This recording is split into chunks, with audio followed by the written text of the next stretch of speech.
نحمده ونصلي ونسلم على رسوله الكريم اما بعد اعوذ باللہ من الشیطان الرجیم بسم اللہ الرحمن الرحیم قل ان کنتم تحبون اللہ فاتبعونی یحببکم اللہ صدق اللہ العظیم وصدق رسولہ النبی الکریم الامین ونحن على ذلك لمن الشاہدین والشاکرین والحمد للہ رب العالمین ان اللہ وملائکتہ یصلون علی النبی یا ایہا الذین آمنوا صلوا علیہ وسلموا تسلیما الصلاة والسلام علیک یا سیدی یا رسول اللہ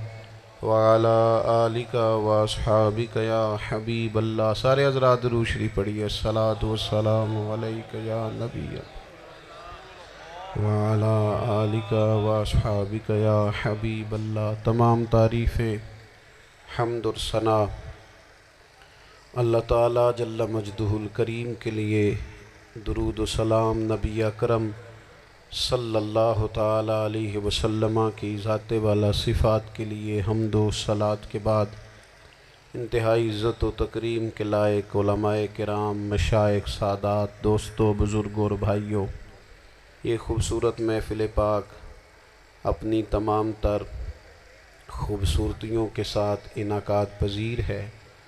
اللہ تبارک و تعالی شاہ صاحب کو، ان کے معاونین کو بہترین جزا عطا فرمائے۔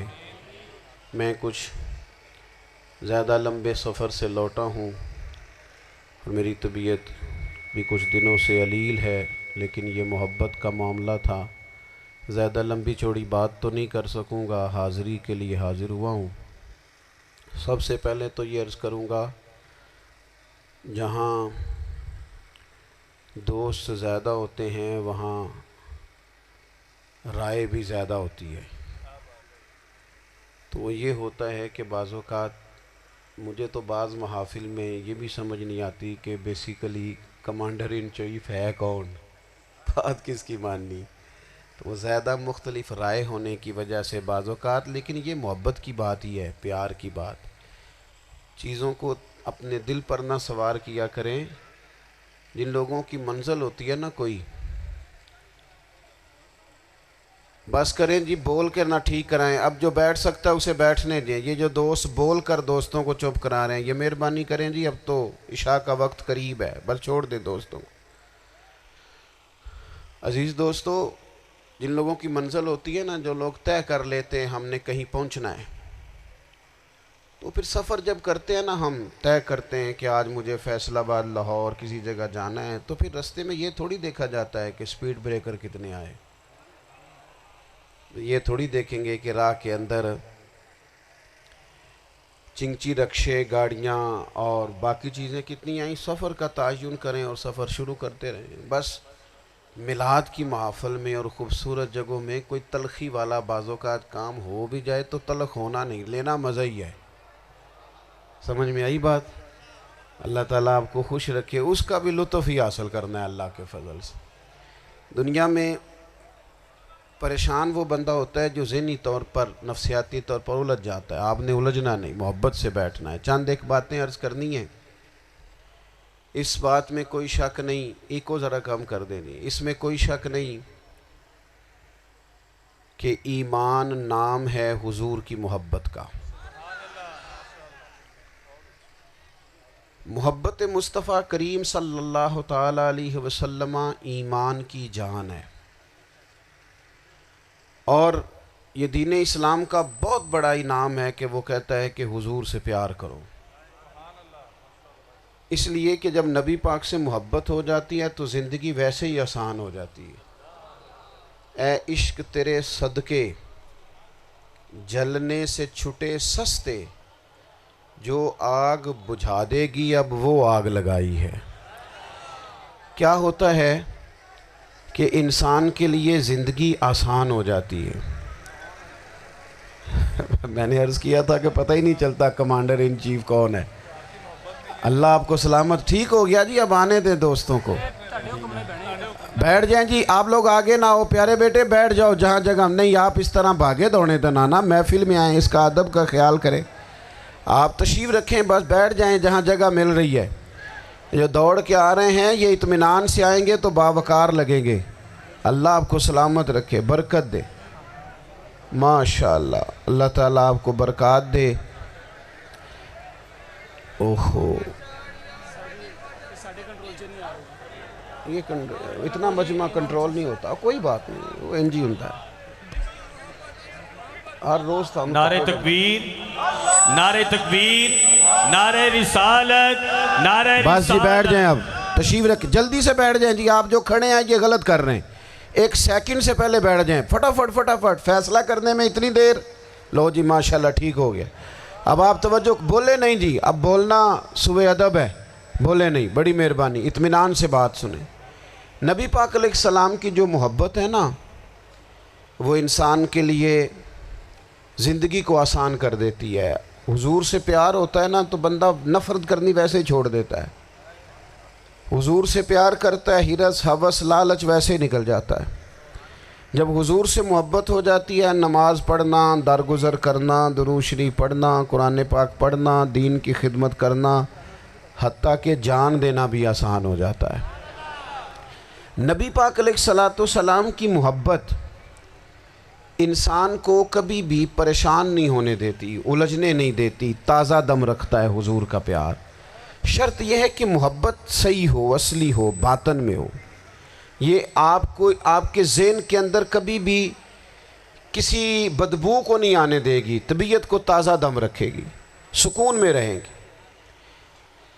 لیکن نبی پاک علیہ السلام کی محبت کے کچھ تقاضے ہیں, ان تقاضوں کو سمجھنا پڑے گا. بالخصوص امت اس وقت جس جگہ پہ کھڑی ہے, آپ دیکھیں کہ اتنی بربریت اور اس جیتے جاگتے دیکھتے ماحول میں کہ جس میں ہر چیز کیمرے کی آنکھ دیکھ رہی ہے, اس میں اس قدر زیادہ اسرائیل کی جارحیت. اس کے جواب میں 2-3 تازیانے ہیں وہ سمجھنے والے. ایک ہے کہ میں کوئی جذباتی بات کروں گا, آپ اس کی تائید کر دیں گے. ایک ہے کہ پہلوؤں پر غور کرنے کا وقت ہے کہ اتنے کٹھن ماحول میں بھی اگر مسلم امہ کے لیڈر بیدار نہیں ہو رہے تو آپ کو پس منظر سمجھنا پڑے گا کہ ہم نے نبی پاک کی محبت کے تقاضوں کو نہیں سمجھا. حضور سے محبت ہے نا تو پھر نبی پاک کو تو سادہ طرز زندگی پسند ہے, حضور کو تو پسند نہیں ہے. اللہ کے محبوب نے تو دعا مانگ کے فقیری لی اللہ تعالیٰ سے. آپ کو پتہ ہے جب بندہ بہت زیادہ آسانیوں میں چلا جاتا ہے, بہت زیادہ اس کے پاس سہولیات ہو جاتی ہے, اس کا مرنے کو دل نہیں کرتا. خود نبی پاک علیہ السلام نے فرمایا قیامت کے قریب کافر تم پر جھپٹیں گے جس طرح بھوکے لوگ کھانے پر جھپٹتے ہیں. حضور کیوں, ہم تھوڑے ہوں گے؟ فرمایا نہیں, تمہیں دنیا سے محبت ہو جائے گی اور موت تمہیں بری لگے گی. اتنے بڑے بڑے بنگلے, عالی شان محلات, کس کا چھوڑ کے مرنے کو جی چاہتا ہے معاذ اللہ. نبی پاک کی محبت کا تقاضا سمجھو. ایسا نہیں کہ وہاں دولت آئی نہیں. حضور تو فرماتے ہیں کہ اللہ نے خزانوں کی کنجیاں میرے ہاتھ میں رکھ دی ہیں, لیکن میں نے عرض کیا مالک ایک وقت روٹی دینا اور ایک وقت کا فاقہ دینا. کنجیاں خزانوں کی اللہ نے دی. جب تک آپ اپنا طرز زندگی, یہ جو بہت دنیا کا پیار ہے نا, بہت زیادہ مرنے کی ہرس, یہ بہت زیادہ جینے کی ہرس, تو اللہ تعالیٰ نے قرآن پاک میں یہودیوں کا طریقہ بیان کیا کہ وہ کبھی مرنے کی تمنا نہیں کریں گے کیونکہ جینے کی ہرس رکھتے ہیں.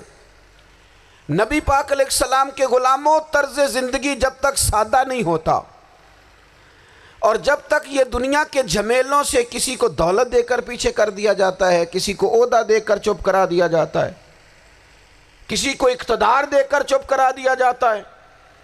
رسول اللہ صلی اللہ علیہ وسلم کے سچے غلام, ان ایک بات کی سمجھ آ گئی تھی کہ ہمیں ہمارے رب نے کہا ہے قل ان کنتم تحبون اللہ فاتبعونی یحببکم اللہ. اے محبوب آپ ان سے فرما دیں اگر رب سے محبت کرنا چاہتے ہیں تو آپ کی پیروی کریں، اللہ خود ان سے محبت فرمائے گا جب رب بھی ان کا ہو جائے گا، جب رب بھی ان کا کی محمد سے وفا تو نے تو ہم یہ جہاں چیز ہے کیا، یہ لوح و قلم تیرے ہیں، اس کا کیا مطلب ہوا؟ لوح و قلم، قلم لکھتی ہے نا تقدیریں، مقدر فیصلے، تو لوح و قلم تیرے ہیں، اس کا مطلب یہ ہے کہ پھر رب کریم تیرے اوپر فضل کرے گا، اور وہ جن فیصلوں کی امت کو دیانت سے چاہت ہے اللہ اپنے فضل سے وہ فیصلے فرمائے گا۔ جب تک زندگی حضور کی غلامی کی طرف نہیں جاتی وہ اللہ تعالیٰ کی تائید نہیں پاتی۔ حضرت عبداللہ ابن حذافہ رضی اللہ تعالیٰ عنہ کو رومیوں نے قید کر لیا تھا، اور جب رومی آپ کو قید کر رہے تھے، پکڑ رہے تھے، جنگ میں کچھ موڑ ایسا آ گیا کہ بظاہر مسلمانوں کے قدم پیچھے ہٹ رہے تھے، تو 1000 آدمی نے 100 آدمی نے مل کے آپ کے گرد گھیرا ڈالا اور بڑی مشکل سے آپ کو گرفتار کیا۔ جب بادشاہ کے سامنے لے گئے نا تو بادشاہ سے اس کا سپہ سالار کہنے لگا کہ بندہ ضائع کرنے والا نہیں، یہ بات سمجھیں آپ، ہماری طبیعت کے مطابق جو بندہ پورا نہیں اترتا ہم ضائع کر دیتے ہیں، حالانکہ اگر آپ کو مخالف صف میں بندہ کام کا نظر آئے تو آپ غور فرمائیں کہ یہ ہمارے قافلہ محبت میں کیسے شامل ہو سکتا ہے، اس کے لیے جد و جہد کریں تاکہ اس سے کام لیا جا سکے۔ اس نے کہا روم کے بادشاہ نے بندہ ضائع کرنے والا نہیں، وزیر نے کہا بادشاہ سے، اس نے کہا کیا کریں، کچھ ایسا کریں کہ یہ معاذ اللہ ہمارے دین میں آ جائے، اور قرآن مجید نے واضح کہہ دیا ہے کہ یہودی اور عیسائی تم سے راضی نہیں ہو سکتے حتی تتبع ملتہم، جب تک کہ تم ان کے دین کی پیروی نہ کرو، ان کو کسی طریقے سے معاذ اللہ عیسائی بنایا جائے۔ تو بادشاہ کہنے لگا 2-3 چیزیں ہیں جس سے کوئی بندہ بھی خریدا جا سکتا ہے، کر لیتے ہیں بات۔ اس نے سب سے پہلے حضرت عبداللہ ابن حذافہ سے کہا کہ جتنے پیسے آپ کہیں گے آپ کو ملیں گے، آپ اس دین میں آ جائیں معاذ اللہ۔ تو حضرت عبداللہ ابن حذافہ نا، کچھ لوگ بڑے سیانے ہوتے ہیں، بردبار ہوتے ہیں، بعض باتوں پر غصہ نہیں کرتے، ہنستے ہیں۔ حضرت عبداللہ ابن حذافہ ہنس پڑے، فرمانے لگے تجھے کس نے بادشاہ بنایا، تو بڑا بیوقوف آدمی ہے۔ اس نے کہا کیا مطلب؟ فرمانے لگے نادان میں تو تلوار لے کے میدان میں آیا ہوں، مجھے دولت کمانی ہوتی میں تجارت کرتا، میں تجارت نہیں کر رہا، میں تو شہادت کے لیے نکلا ہوا ہوں، اور تو مجھے کہہ رہا ہے پیسے لے لے، کو عقل کی بات کر۔ اس نے دوسری بات کی، اس نے کہا کہ میں بادشاہ ہوں، میرے نیچے جتنے بھی عہدے ہیں، وزیر، مشیر، وزیر خزانہ، جو آپ عہدہ کہیں گے آپ کو دے دیا جائے گا، آپ اس طرف آ جائیں۔ تو حضرت عبداللہ ابن حذافہ کہنے لگے پھر کہتا ہوں تو بڑا نادان ہے۔ فرمانے لگے میں حضور کا صحابی ہوں، اور صحابی ہونے سے بڑا عہدہ دنیا میں ہے ہی کوئی نہیں۔ صحابہ وہ صحابہ جن کی ہر صبح عید ہوتی تھی، خدا کا قرب حاصل تھا، نبی کی دید ہوتی تھی۔ کہا تو مجھے لالچ دے رہا ہے۔ اب انہوں نے ایک نئی چال چلی۔ وزیر کہنے لگا کہ میں ایک اور طرح سے معاذ اللہ کوشش کرتا ہوں پگھلا دینے کی۔ آپ اندر کمرے میں قید تھے تو وہاں ایک خاتون کو بنا سنوار کر بھیج دیا گیا۔ دوستو یاد رکھنا، تگڑا اور مضبوط جوان پتہ کون ہوتا ہے؟ جس کی نظریں پوری طرح اس کے کنٹرول میں ہوں، یہ علامت جوانی ہے۔ جس آدمی کا پوری طرح، 2 لوگ دنیا میں کبھی کوئی کارنامہ سر انجام نہیں دے سکتے، ایک جو حرام کھاتا ہو، ایک جس کی نظر ناپاک ہو۔ محمد بن قاسم جب یہاں آئے تھے نا تو ایک دن بڑے پریشان تھے، تو ایک بزرگ کہنے لگے آپ کیوں پریشان ہیں؟ کہنے لگے راجہ دہر سے مقابلہ ہے، اور ہماری فوج تو سندھ کے رستے بھی نہیں جانتی، زبان بھی نہیں جانتی، لڑیں گے کیسے؟ 2-4 دن کے بعد ان بزرگوں کی دوبارہ محمد بن قاسم سے ملاقات ہوئی تو بڑے خوش تھے۔ کہا اب آپ کیوں خوش ہیں؟ کہنے لگے وہ میرا مقابلہ نہیں کر سکتا، میں نے تحقیق کر لی ہے۔ کہا کیوں؟ کہنے لگے نظر کا گندہ ہے، اور جو نظر کے گندے ہوتے ہیں وہ میدانوں میں ٹھہرا نہیں کرتے۔ میدان کے لیے نکلنے کے لیے پاک جوانی کی ضرورت ہوتی، تطہیر مزاج ہونا ضروری ہوتا ہے، پاکیزہ افکار اور سچی اور سچی ستھری سوچوں کا ہونا ضروری ہوتا ہے۔ اس لیے فرمایا کہ میرا مقابلہ نہیں کر سکتا۔ حضرت عبداللہ ابن حذافہ کمرے میں تھے تو وزیر کی بیٹی اندر سجی سنوری پہنچ گئی۔ جیسے ہی آپ نے اس کفر کی چال کو دیکھا تو تیمم کر کے نفل شروع کیے۔ وہ ساری رات بیٹھی رہی، رب کا بندہ ساری رات عبادت کرتا رہا۔ عبادت بڑا سہارا ہے، مصلی بڑا سہارا ہے اللہ کے بندوں۔ صبح دروازہ کھولا، وزیر نے اپنی بچی سے پوچھنا چاہتا تھا رزلٹ کیا نکلا، تو وہ کہنے لگی پیچھے ہٹ جا، اب تیرا میرا تعلق کوئی نہیں، میں نے نبی پاک کا کلمہ پڑھ لیا۔ اس نے کہا میں نے بھی زمانہ دیکھا ہے، پر یہ کیا لوگ ہیں، کستوری کے بنے ہوئے، سندل سے دھلے ہوئے، کہ میں ساری رات کمرے میں رہی اور 100 اور 1000 آدمی جس جوان کا مقابلہ نہ کر سکے، اتنا طاقتور جوان کمرے میں رہا اور اسے نظر اٹھا کے نہ دیکھا۔ او کچا رنگ للاری والا جڑا چڑھدا تے لیندا رہندا ہے، اے عشق تیرے دا رنگ محمد چڑھیا پھر نہیں لیندا۔ میں کہا ایک دفعہ نظر اٹھا کے نہیں دیکھا، کمال ہو گئی۔ اتنے بڑے لوگ، اتنی بڑی سعادت مندی، فیروز بختی، معاملہ فہمی، حد ہو گئی۔ اللہ اکبر۔ دوستو، بادشاہ جب پوری طرح ہار گیا نا، اس نے کہا مار دو۔ تیل گرم کیا ایک کڑاہی میں، اور جب آپ کو اس میں ڈالنے لگے تو آپ کی آنکھوں میں آنسو آ گئے۔ بادشاہ کا خیال ہوا شاید نرم ہو گئے ہیں، کہنے لگا روئے کیوں؟ فرمانے لگے سوچتا ہوں جان ہی ایک ہے، کتنا مزہ ہے اس کی راہ میں جان دینے کا، کتنی لذت ہے اس کے نام پر مرنے میں، کتنا لطف ہے۔ جے تو چڑھیا اتے دار بھی نہیں، تے جے تو وکیا عشق بازار بھی نہیں، تے ایڈا سستا سودا پیار بھی نہیں، تے ایڈا سستا لبدا یار بھی نہیں۔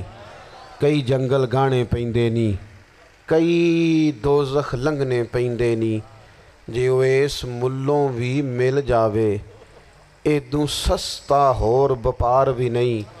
تے کچھ سمجھ نہ آوے لوکانوں وہ کادے نال شہید کرے، ڈٹھی یار دے ہاتھ تلوار بھی نہیں، پر او دا خالی جاندہ وار بھی نہیں۔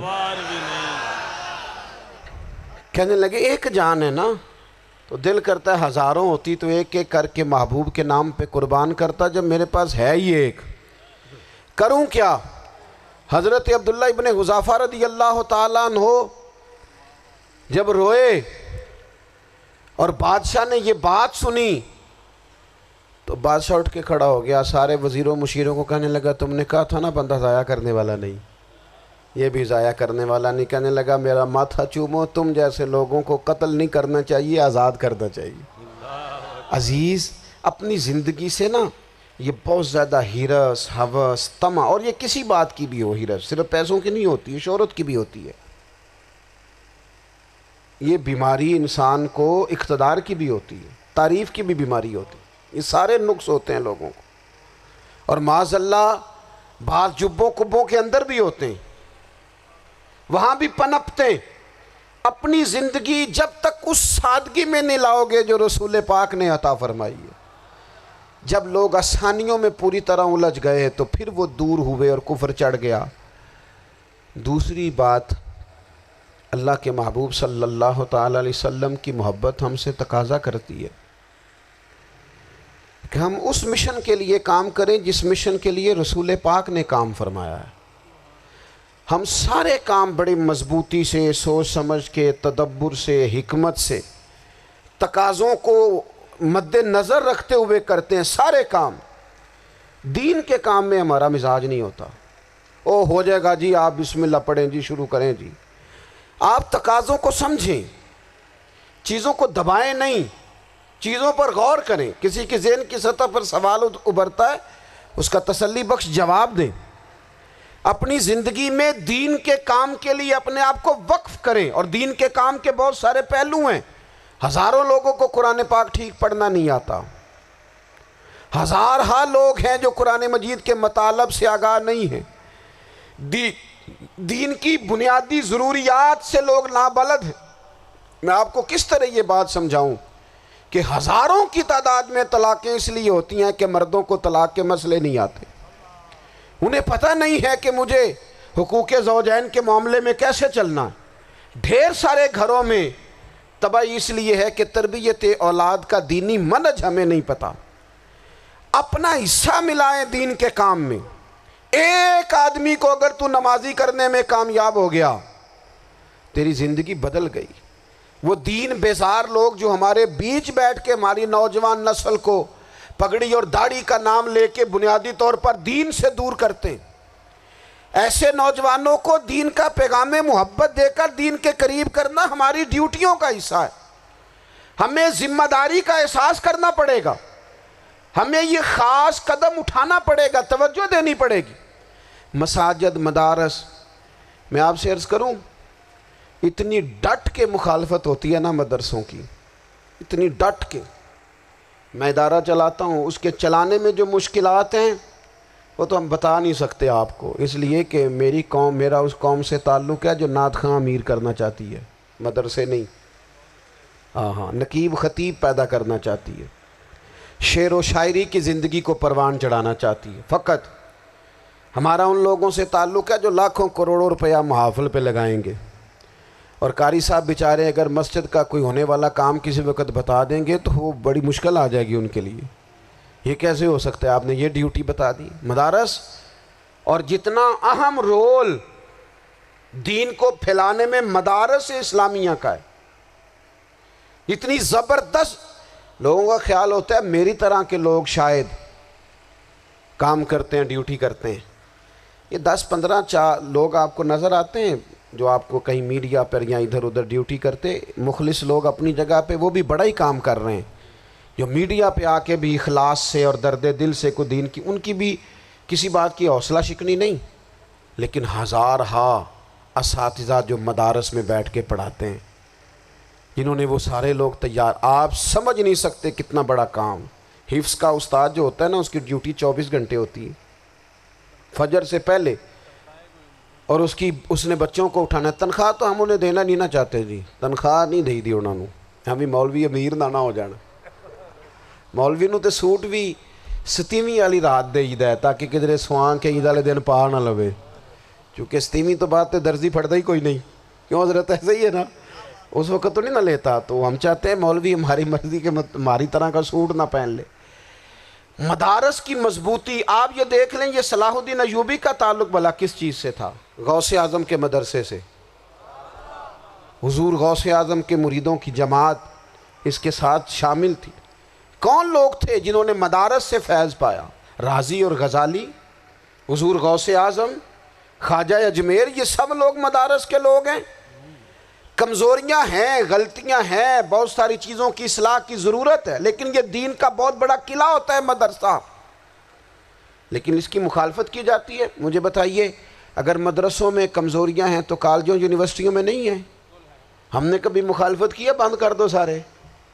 لیکن لوگوں کا جب خیال آتا ہے، جب ہمارے ایک سابقہ وزیر صاحب تھے سر راہ، کسی دعوت میں میری ان سے ملاقات ہو گئی تو انہوں نے کہا مدرسوں کا کردار کیا ہے آج کے ماحول میں. میں نے انہیں کہا کہ مختلف کورسز آپ کراتے ہیں نا، تو اس کے لیے پھر مختلف ویکنسیز ہوتی ہیں. جہاں بچوں کو مدرسے کا کورس کرایا جاتا ہے تو استاد بننا ہوتا ہے، اس نے خطیب بننا ہوتا ہے، مسجد کی ڈیوٹی کرنی ہوتی ہے. میں نے کہا بالکل کوئی حکومت سرپرستی نہیں کرتی، لیکن اللہ کا فضل ہے. کبھی آپ نے کوئی مسجد سنی ہے جس میں جمعے والے دن مولوی نہ ملا ہو جمعہ پڑھانے کے لیے؟ کبھی آپ کو رمضان میں ایسی مسجد ملی ہے جس میں قرآن مجید سنانے کے لیے حافظ نہ ملا ہو؟ یہ ہو سکتا ہے کسی حافظ کو مسجد نہ ملے. تو مدارس کے ذمے جو کام تھا مدارس نے جم کے کیا ہے اور ڈٹ کے کیا اللہ کے فضل سے. اور مدارس کے لوگوں کو بھی کمزور نہیں پڑنا چاہیے. کبھی کسی وزیر، مشیر، مالدار کے روب میں نہیں آنا چاہیے، قطعاً نہیں. کیوں؟ کہ یہ وہ عظیم لوگ ہیں رسول اللہ صلی اللہ علیہ وسلم کے دین کے غلام کہ ابھی ایک لفظ نہیں پڑھا ہوتا الف با تا سا، پہلے دن گھر سے نکلتے ہیں تو حضور فرماتے ہیں اللہ کے فرشتے ان کے پیروں کے نیچے پر بچھا بھی دیتے ہیں، پہلے دن اتنا بڑا اعزاز ملتا ہے۔ تو حضور کی محبت کا تقاضا ہے دین کا کوئی کام کیا جائے۔ ایک خاتون مسجد نبوی شریف میں جھاڑو دیتی تھیں پر کوئی کام تو کرتی تھی نا، اور کس مسجد میں؟ جہاں 70,000 فرشتے صبح آتے ہیں 70 شام آتے ہیں، اس مسجد میں وہ خاتون جھاڑو دیتی تھی۔ بخاری ہے، جب ان کا انتقال ہو گیا صحابہ نے سوچا کہ حضور کو تکلیف ہوگی، بغیر بتائے جنازہ پڑھ دیا۔ حضور صبح تشریف لائے، تازی قبر دیکھی، اور محبوب وہ ہیں جو فرش پہ کھڑے ہو کے عرش کی خبریں دیتے ہیں۔ نبی پاک علیہ الصلوۃ والسلام نے فرمایا کہ مجھے اطلاع کیوں نہیں دی اس کے انتقال کی؟ یہ کرم دیکھو، کوئی ڈیوٹی تو کرتی تھی نا یار، پر خلوص سے، پر پیار سے، پر اللہ کو راضی کرنے کے لیے، پر درد دل سے۔ اور دین کی ڈیوٹیاں کرنے والے دوستو سنو، حضور صبح آئے، قبر کو دیکھ کر فرمایا مجھے کیوں نہیں بتایا؟ یا رسول اللہ آپ کو تکلیف دینا مناسب نہ جانا؟ تو قبر پہ کھڑے ہو کے حضور نے فرمایا صف بناؤ میں دوبارہ جنازہ پڑھاؤں گا، صف بناؤ میں دوبارہ جنازہ پڑھاؤں گا۔ کوئی ڈیوٹی تو۔ تیسرا تقاضا حضور کی محبت کا، سمجھو میں بس بڑی جلدی بات سمیٹنے لگا ہوں۔ حضور کی امت سے پیار کرو، یہ نبی پاک کی محبت کا تقاضا ہے۔ حضور اس بندے سے بڑے راضی ہوتے ہیں جو حضور کی امت سے پیار کرتا ہے۔ آپ کو پتہ ہے حضرت جبریل امین علیہ السلام نے معراج کی رات حضور علیہ الصلوۃ والسلام سے عرض کی تھی کہ اللہ کی بارگاہ میں عرض کیجئے گا میری بھی ڈیوٹی لگ جائے آپ کی امت کے ساتھ محبت کرنے پر۔ تو یہ کیوں کہا تھا انہوں نے؟ علماء نے لکھا اس لیے کہا تھا کہ حضرت جبریل بھی جانتے ہیں کہ حضور کی امت سے محبت کی بات کی جائے نا تو نبی پاک راضی ہوتے ہیں۔ امت سے پیار کرو گے نا، امت سے، ایک صرف بات کا خیال رکھنا، عقیدہ برا ہو تو بات دوسری ہے، ورنہ میرے محبوب کی امت کا ایک ایک شخص جو مدینے والے کا کلمہ پڑھتا ہے، جو حضور کا غلام ہے، اس کے بارے میں اپنے دل میں گنجائش رکھنا، پیار رکھنا، وارفتگی رکھنا۔ اور دوستو یہاں لوگ کس کس طرح گروہوں کو، جماعتوں کو سپورٹ کرتے ہیں۔ نبی پاک نے اس امت کی کثرت پر فخر بیان کیا، اور حضور فرمانے لگے 120 صفیں جنتیوں کی ہوں گی، قیامت میں 80 صفیں صرف میری امت کی ہوں گی، میں کثرت امت پر فخر کروں گا۔ ان لوگوں سے پیار کرنا ہے، ان کے دکھ درد کو سمجھنا ہے۔ پتہ ہے آج کیا ہوتا ہے؟ آج ہمیں نا مختلف چھوٹے چھوٹے ملکوں میں بانٹ دیا گیا، تو ہم کسی دوسرے مسلمان بھائی کا درد نہیں محسوس کرتے، ہم گھروں میں نہیں محسوس کرتے۔ پڑوسی پر ظلم ہو رہا ہو تو ہم کہنے پتر ساڈا نہیں مسئلہ، یہ مسئلہ ہے، تینوں کی لگے۔ حالانکہ پڑوسی کی آگ اس لیے بھی کسی وقت بجھا دینی چاہیے کہ پڑوسی کی نہ بجھائی جائے تو اپنا گھر بھی زاد میں آ جاتا۔ آج امت مسلمہ سے ہمیں بس لگا دیا گیا اپنے حصے کی روٹی کماؤ، اپنے حصے کی کوٹھی بناؤ، اپنے حصے کی گاڑی خریدو، اپنے حصے کا کام کرو۔ امت کا درد، امت کی بات، وحدت امت کا تصور، امت کا دوبارہ سے وہ شان ارسل رسولہ بالہدی ودین الحق لیظہرہ علی الدین کلہ، وہ تصور کب ہوگا؟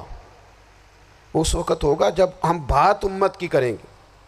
نبی پاک علیہ السلام نے فرمایا مسلمان کی مثال ایک جسم کی طرح ہے، جسم کے ایک حصے کو تکلیف ہو تو سارا آزمائش میں آ جاتا ہے۔ مجھے بتاؤ یہ انگلی درد کرتی ہو، یہ انگلی جسم کا حصہ ہے نا، تو میرا خیال ہے دماغ یہ کہہ دے گا کہ انگلی کی درد ہے نا منو کی لگے، دل کہہ دے گا کوئی نہیں ٹینشن لینے انگلی کا مسئلہ ہے نا۔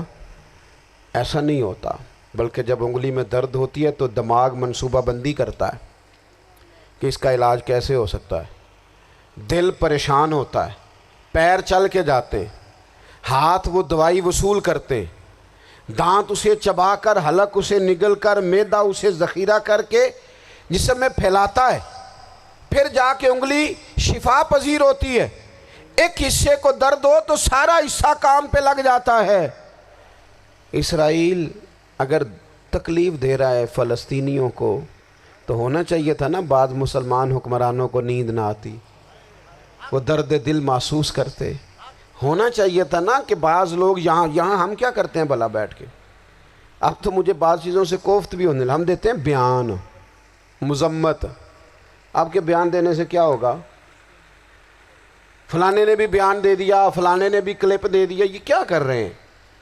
یہ تو آپ زندہ رہنا چاہتے ہیں۔ وہ جس طرح آج کل ہمارے ہاں بہت ساری چونکہ جماعتیں ہیں تو کشمیر ڈے آتا ہے نا تو مل کے ریلی نہیں نکالی جا سکتی، سوال نہیں پیدا ہوتا، کیونکہ ہمیں جماعتوں کو زندہ رکھنا ہے۔ اس جماعت کی خبر الگ لگنی چاہیے، اس جماعت کی خبر الگ، تو ایسے کوئی انقلاب آئے گا؟ یاد رکھنا امت کو پوری کو ایک طاقتور آواز بننا پڑے گا، ہمیں تھوڑا تھوڑا اوپر اٹھ کے سوچنا پڑے گا۔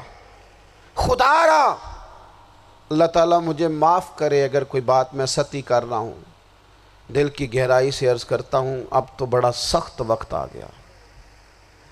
اب چونکہ اب تو کیمرے کی آنکھ آئی ہے تو وہ زخمی بچے دیکھے نہیں جاتے، وہ تڑپتی مائیں دیکھی نہیں جاتی، وہ سسکتی اور آواز دیتی بیٹیاں سنی نہیں جاتی۔ وہ آوازیں ایسی ہیں جیسے وہ رات کے سناٹوں میں چیخیں بن کے لوگوں کو جگایا کریں گی۔ خدا را کچھ جرم ایسے ہوتے ہیں جن کی سزائیں بڑی سخت ہوتی ہیں، جن کی معافی بڑی مشکل سے ہوتی۔ اپنے اندر جذبہ ایمانی پیدا کریں۔ اور میرے دوستو بستر پر بھی تو لوگ ماری جایا کرتے ہیں نا۔ اپنی زندگی رسول اللہ صلی اللہ علیہ وسلم کے دین کے نام کرو، جذبہ جہاد، شوق شہادت اور عشق رسول، یہ عناصر ہیں جو امت مسلمہ کو پیروں پر کھڑا کریں گے۔ 2 منٹ کے لیے سوچو، امت اگر اسی طرح کٹتی رہی، پریشان رہی، دکھتی رہی اور باری باری کر کے، اقبال نے کیا کہا تھا؟ اس نے کہا تھا وطنوں میں، انہوں نے کہا تھا کہ ان تازہ خداؤں میں بڑا سب سے وطن ہے، جو پیرہن اس کا ہے وہ مذہب کا کفن ہے۔ تو اقبال ہم کیا کریں؟ کہنے لگے بازو تیرا توحید کی قوت سے قوی ہے، اسلام تیرا دیس ہے، کیونکہ تو مصطفی ہے۔ تو بحیثیت مسلمان سوچنا شروع کر، بحیثیت مسلمان، اور یوں تو سید بھی ہو، مرزا بھی ہو، افغان بھی ہو، تم سبھی کچھ ہو، بتاؤ کہ مسلمان بھی ہو۔ تمہارے اندر کہیں سے کوئی مومن بھی بولتا ہے کہ نہیں؟ علاقائی تعصبات اور ملکی سرحدوں میں قید ہو جانے والوں، تم ایک نبی کی امت ہو۔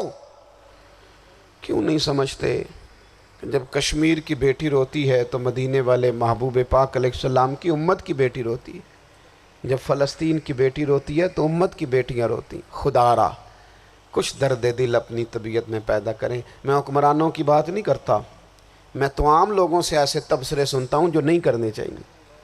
وہ نہیں جی نہیں، دوسرا رخ بھی دیکھو، عام آدمی اٹھ کے، عام لوگ بھی یہ خطرناک سوچیں اور ان سے خوفناک نتائج برآمد ہوں گے۔ تو 3 باتیں میں نے آپ کی خدمت میں عرض کی ہیں۔ ایک تو کوشش کریں اپنی زندگی کے اندر کہ زندگی کو سادہ کریں، پیسہ ضرور کمائیں لیکن پیسے سے پیار نہ کرو، پیار تو مدینے والے رسول سے کرنا۔ دولتیں، ہرس، ہوس، طمع، ان سے باہر آؤ۔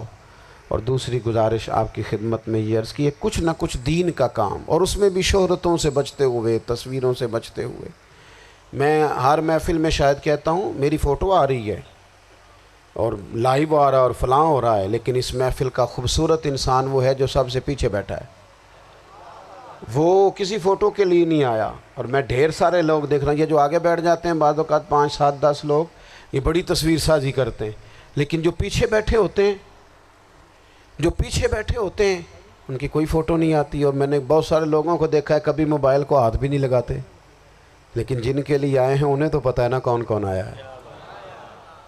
اور کچھ دین کے لیے کریں۔ اور تیسری گزارش آپ کی خدمت میں یہ ہے کہ امت بن کر بھی ضرور سوچیں اور امت کے دکھوں کا مداوع بھی کریں، اور امت مسلمہ کا درد بھی اپنے سینے میں ضرور محسوس کریں۔ اللہ تعالی ہماری اس بزم کو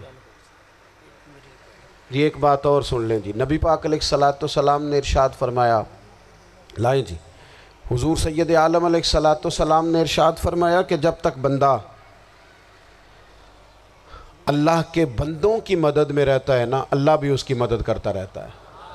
یعنی اگر آپ امت کے لیے سوچتے ہیں، کوئی امت کے لیے فکر پیدا کرتے ہیں، کچھ امت کی سوچیں لاتے ہیں، تو اللہ بھی مدد فرمائے گا۔ اور یہ بات اچھی طرح یاد رکھیں، جب بھی بندہ کوئی ایسا کام کرتا ہے نا جو خالص اللہ کی رضا کے لیے ہو، تو رب کی مدد ضرور آتی ہے۔ وَلَقَدْ نَصَرَكُمُ اللَّهُ بِبَدْرٍ وَأَنْتُمْ أَذِلَّةٌ، تو یہ کام کریں گے تو اللہ کی مدد بھی آئے گی۔ اللہ توفیق عطا فرمائے۔ وَمَا عَلَيْنَا إِلَّا الْبَلَاغُ۔ مصطفیٰ